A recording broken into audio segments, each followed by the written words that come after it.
Turkey doesn't recognize Russian annexation of Crimea, stands for Ukraine's territorial integrity.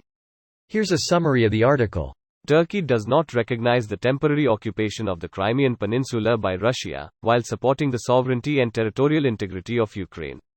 That's according to a statement released by the Turkish Foreign Ministry on the occasion of the anniversary of an illegal referendum Russia ran in Crimea, Ukrinform reports. Ukraine's autonomous Republic of Crimea was annexed by the Russian Federation following the illegitimate referendum held on 16 March 2014. Turkey and the international community do not recognize this act, which is a clear violation of international law, the statement said. The Turkish Foreign Ministry points out that the country will continue to closely follow the events in Crimea, particularly the situation of the Crimean Tatars, who are among principal constituents in the region. As Ukrinform reported earlier, on March 16, Russian aggressors detained in the temporarily occupied Crimea rights activist, Abdurashid Zaparov. Memo. On March 16, 2014, the Sham referendum concerning the status of Crimea was held in Crimea and the city of Sevastopol, temporarily occupied by Russia, contrary to the Ukrainian legislation and that of the Autonomous Republic of Crimea, at gunpoint of the Russian military and local Russia-supervised militias. According to the aggressor power, 96.77% of Crimean residents allegedly supported the peninsula's accession to Russia, while in Sevastopol, it was 95.6%.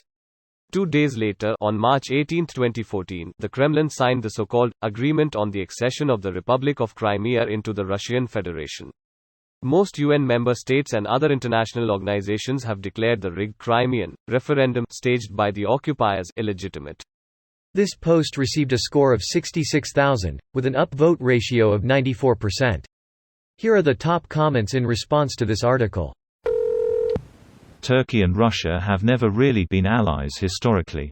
They fought a lot of wars. And as Putin wants a new Russian empire, of course the Turkish lands on the European side of the Bosphorus would look inviting, as it did to previous Russian rulers. When Catherine the Great annexed Crimea in 1783, her parade through the region went through a triumphal arch engraved with, "Here lies the road to Constantinople." Russia was in fact promised Constantinople in the event of Ottoman collapse after the First World War.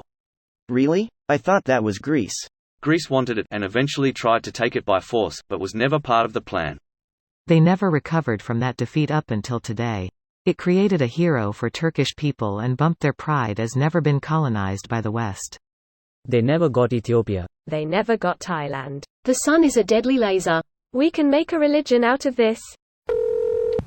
Turkey and Russia have been fighting over the Black Sea for centuries. We use President Erdogan to keep it that way. Sultan Erdogan. That is what he wants to be.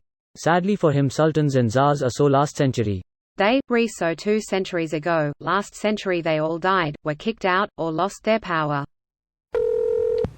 This isn't much of a surprise. The annexation of Crimea and the independence of these breakaway pro-Russian states has only been recognized by a bunch of Russia's closest allies and puppet states, Venezuela, Nicaragua, Syria, and more ambiguously by Belarus, Cuba, Sudan, Kyrgyzstan and the Kar, and a few countries in Oceania, Nauru, and formerly Tuvalu and Vanuatu, as well as by the other breakaway states showing their solidarity with each other. Belarus is a funny one. It's Russia's closest ally and Russian support is the only way Lukashenko has stayed in power so long, but they tend to draw a line when Russia annexes new territory out of fear that Russia might decide to annex Belarus. I think Lukashenko would like that. Annex me, Papa Putin. Penetrate my borders, Daddy. This has been their position since 2014. This isn't news. It's news in the sense that they recently mentioned their disapproval of it again in an official press statement. Wait. Does that mean they don't recognize Russian warships' rights to go through the straits at all? Russia doesn't have a legitimate port in the Black Sea in that case. Edit. Duh. Sochi exists. They've already been denying passage to Russian ships for weeks. Yes, but the media made it look like they only blocked fleets with a home base not in the Black Sea. Have they turned down Black Sea fleets? Honest question, as I do not know. This could be a precursor to that. This video was automatically created by Reddit to speech.